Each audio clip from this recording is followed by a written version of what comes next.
The night sky above the crystal fortress glowed with a strange blue light. Princess Leora felt her heartbeat grow louder as the alarms screamed inside the palace walls. She had never heard the fortress sound this alarm before. The walls were shaking, the floor was trembling, and the royal guards rushed in panic through the halls. Something powerful was coming, something the Zerion Empire was not ready for. Princess Leora tried to stay calm, but every instinct in her body told her she was in danger. She was led by 2 guards toward the inner chamber, the safest place inside the fortress. But before they reached the door, a blast of energy tore through the hallway, throwing everyone off their feet. Smoke filled the corridor, and Leora struggled to breathe as sparks cracked in the air. Through the smoke, she saw dark figures approaching. These were not Zerion guards, they were invaders, tall creatures with metallic armor and glowing red visors. The guards shouted for her to run, but she froze where she stood. She had never seen enemies like this, not even in war holograms. One of the invaders pointed a weapon at her. Leora took a small step back, her legs shaking. She knew she could not outrun them. She squeezed her eyes shut, preparing for the worst. Then a sound broke through the chaos. A sharp, metallic whisper, like a blade sliding in the dark. The invader closest to her fell to the ground with a heavy thud. Leora's eyes widened as a masked warrior appeared behind the falling body, moving like a shadow come to life. He did not speak, he did not shout. He simply moved, fast and silent. The second invader fired a blast toward him, but he twisted aside with impossible speed. A single strike from his blade cut through the enemy's armor like it was paper. Leora stared in shock, unable to move. This warrior was nothing like the soldiers of her empire. His movements were smooth, deadly, and far beyond what any alien species could do. He fought alone against 5 invaders, yet the fight looked unfair. Unfair for them, not him. Every time an invader tried to attack, he was already behind them, already delivering the final blow. Leora had seen elite soldiers train before, but none of them moved like this mysterious fighter. It felt like watching a ghost made of steel in shadows. When the last invader fell, silence returned to the hallway. Smoke drifted slowly through the air, and the blue lights flickered weakly. The warrior turned toward her, but he kept his head slightly lowered. Leora finally found her voice, though it came out shaky. "Who are you?" she whispered. The warrior did not answer. Instead, he stepped closer and checked the fallen invaders, making sure none of them were getting up again. Leora took a careful step forward. She wanted to see his face, to understand who had saved her. As she moved, the warrior suddenly glanced toward her. For a moment, only a moment, she saw his eyes through the mask. And she froze in shock. Those eyes were not alien, not glowing, not reptilian, not insectoid, not synthetic. They were human. Leora gasped softly. Humans were supposed to be legends, stories from ancient times. According to the Empire, humans were weak creatures who disappeared from the galaxy centuries ago. No one had ever seen one alive. No one believed they still existed. Yet here he was, standing right in front of her. A human had just saved her life. The warrior quickly pulled his mask back down and looked away. He did not want her to see more. Leora stepped closer, her curiosity stronger than her fear. "Are you really human?" she asked in a trembling voice. The warrior did not speak, but the slight tension in his shoulders told her she had guessed correctly. More footsteps echoed from the end of the hallway. Zerion royal guards were rushing toward them. The warrior instantly tensed. He was not afraid of the invaders, but he was afraid of being seen by her own people. He took one step back, then another. Leora reached out a hand. "Wait, please." He shook his head once firmly. He did not want to be captured, questioned, or exposed. The guards shouted for the princess, and in the confusion, the warrior slipped into the shadows behind a broken wall. By the time the guards reached her, he was gone. Leora stared at the empty space where he had vanished, her heart racing. "Princess, are you hurt?" a guard asked. She shook her head slowly, still thinking about the eyes she saw behind the mask. A warrior. Saved me, she whispered. The guards looked at each other, confused. No one was here when we arrived, they said. Leora did not correct them. She did not explain what she saw. Somehow she knew this secret was not meant to be spoken yet. But one thought repeated again and again in her mind. A human saved me. A human still exists, and he fights like no alien I have ever seen. For the first time in her life, Princess Leora felt a strange mix of fear and hope. Who was he? Why did he help her? And what other secrets had the Empire hidden about humans? Whatever the truth was, she knew one thing. The mysterious human warrior would not stay hidden forever. Princess Leora could not sleep that night. Her room was safe, guarded, and sealed. But her mind kept returning to one thing, the masked warrior who saved her. She remembered his speed, his strength, and most of all, his human eyes. The idea felt impossible, almost like a dream. But she knew what she saw. It was real, frightening, and exciting at the same time. The next morning, the royal court gathered in the main hall. The air was heavy with tension, and the ministers spoke in loud, angry voices. The invaders dared to enter our fortress, one minister shouted. This was an organized attack, another added. But no one mentioned the mysterious warrior. Only Leora knew the truth, and she kept it hidden inside her heart. Later, when she walked alone through the palace gardens, she replayed the rescue in her mind. The invaders were strong, but the masked warrior had defeated them easily. He moved like he had fought all his life, yet he showed no fear, no arrogance, only silent purpose. A strange feeling grew inside her. She wanted to find him.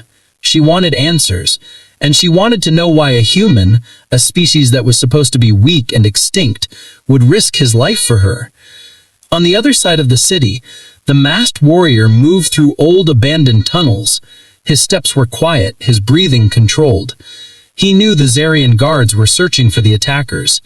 He also knew they would eventually start asking how the princess survived. He needed to stay hidden.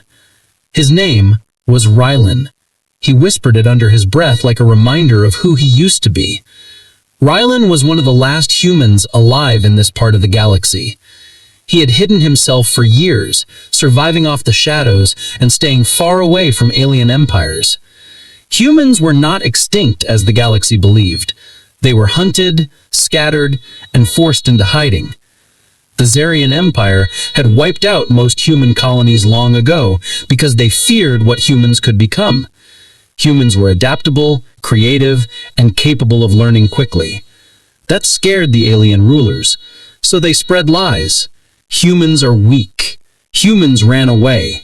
Humans died out. But none of it was true. Rylan had survived thanks to a forbidden cybernetic upgrade implanted during the last days of the human wars. The upgrade made him stronger, faster, able to fight armies alone. It was meant to save humanity, but only a few survived the procedure. Rylan was one of them. He walked through the tunnels with a heavy heart. Saving the princess was a mistake, he told himself. He should have stayed away. Helping her meant exposing himself. Already he felt the shadows moving behind him. Hunters were searching for him again. A dangerous alien group called the Syndicate wanted him dead at any cost. He paused, listening carefully. A faint echo bounced off the tunnel walls. Someone was following him. Rylan tightened his grip on the worn handle of his blade. His instincts sharpened. But when the figure stepped out, it was only a small scouting drone scanning the darkness. Rylan slashed it, and it fell in sparks. The Syndicate was closing in. Meanwhile, Princess Leora requested access to the archives. She told the royal historian she wished to learn about ancient battles. But the real reason was different. She was searching for clues about humans. She wanted to know the truth behind the stories she grew up hearing. The librarian hesitated, then handed her a dusty metal tablet. "These records are old and not often viewed," he said. Leora nodded and took it carefully. Inside the tablet were encrypted files labeled Human Conflict, Human Threat, and Restricted. Her heart beat faster. Why were humans placed in restricted history? Why hide information about a species the Empire claimed was extinct? She unlocked the audio logs. A deep voice echoed from the past. Humans are unpredictable, it said. They grow stronger under pressure. They innovate faster than we can control. Another recording played. If they rise again, the balance of the galaxy will collapse. Leora felt a chill. Why had no one ever told her this? Why did the Empire fear humans so much? Suddenly, a new hologram flashed on the tablet. It showed a soldier fighting multiple alien troops with incredible speed. The footage was blurry, but the movements were familiar. Her eyes widened. "It's him," she whispered. It was Rylan, the same warrior who saved her. The human the Empire had tried to erase from history. The Virillians panic. As the Deathworlder fleet surged closer, the once thriving Virillian cities began to tremble beneath the weight of an impending catastrophe. Panic spread across their world like wildfire. News of the approaching invasion reached every corner of the planet, from the capital to the farthest colonies. The sky, once a peaceful shade of violet, now darkened with the shadow of doom. The Virillians, who had lived their entire existence in harmony with the galaxy, now faced a threat they could not possibly comprehend.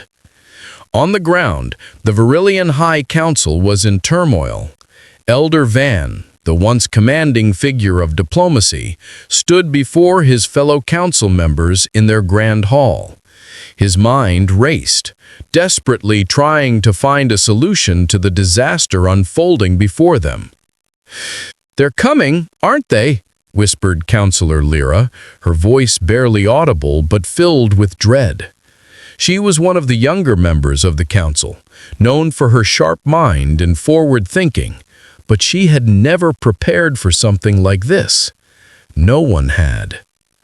Elder Van nodded grimly, his face pale. "The Deathworlders are not what we expected. They're ruthless, and they've intercepted our SOS. There is no going back now."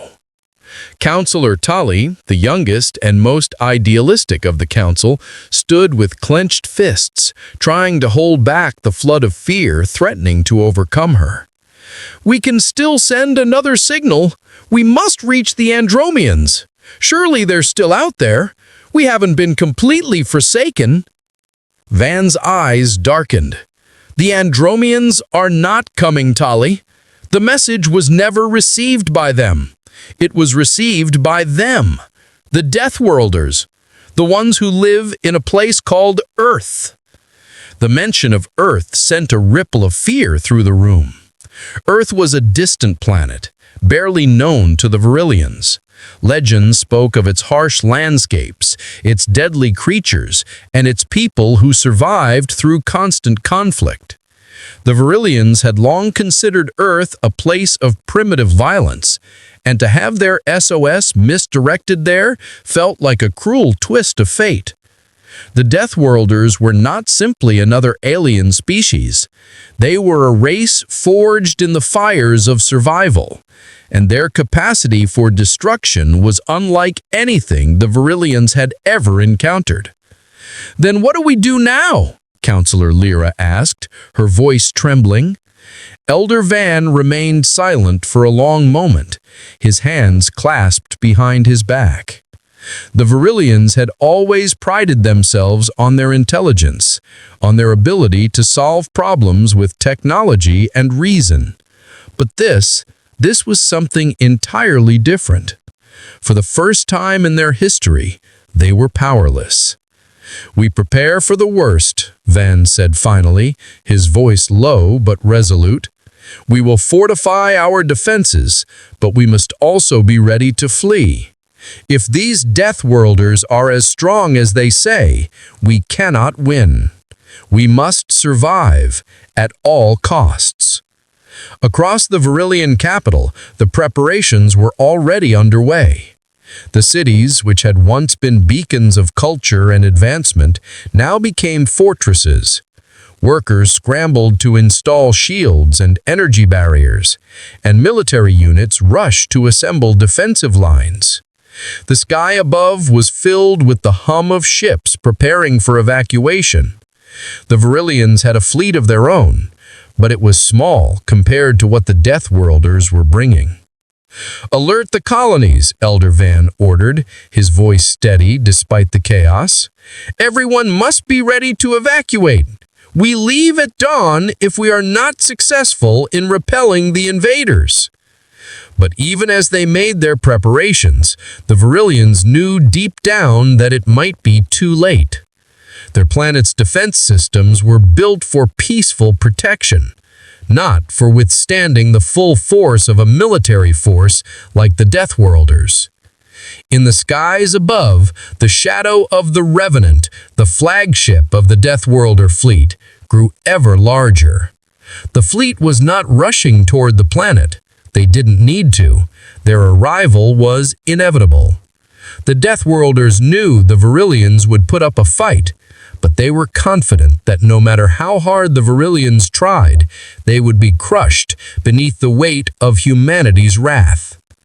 Meanwhile, aboard the Revenant, Admiral Stroud watched the unfolding events on his command screen. The Virillians were scrambling.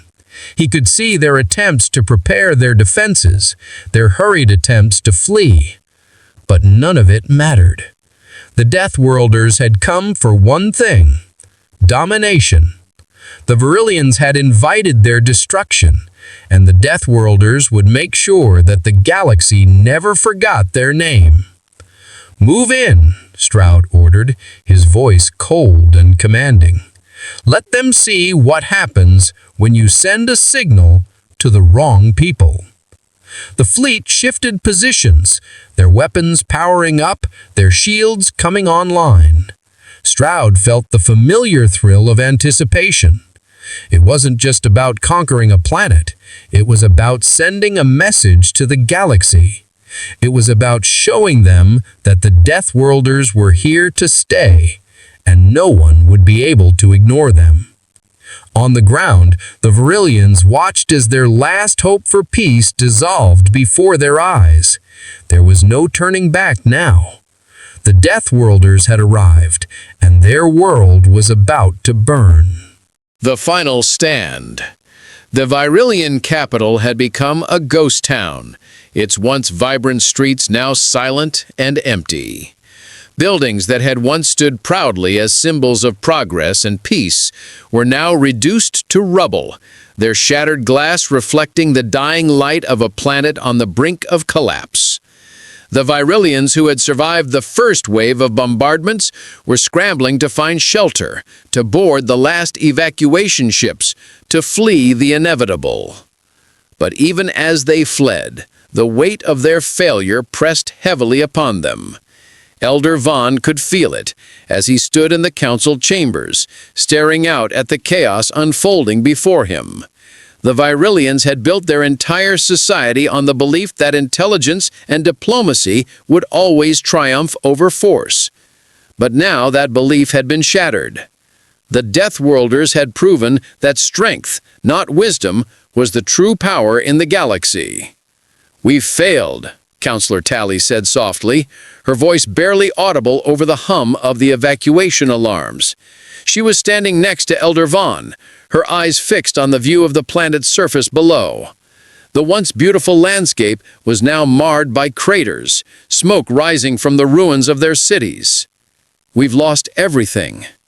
Van turned to her, his face grim. "Not everything. Some of us will survive.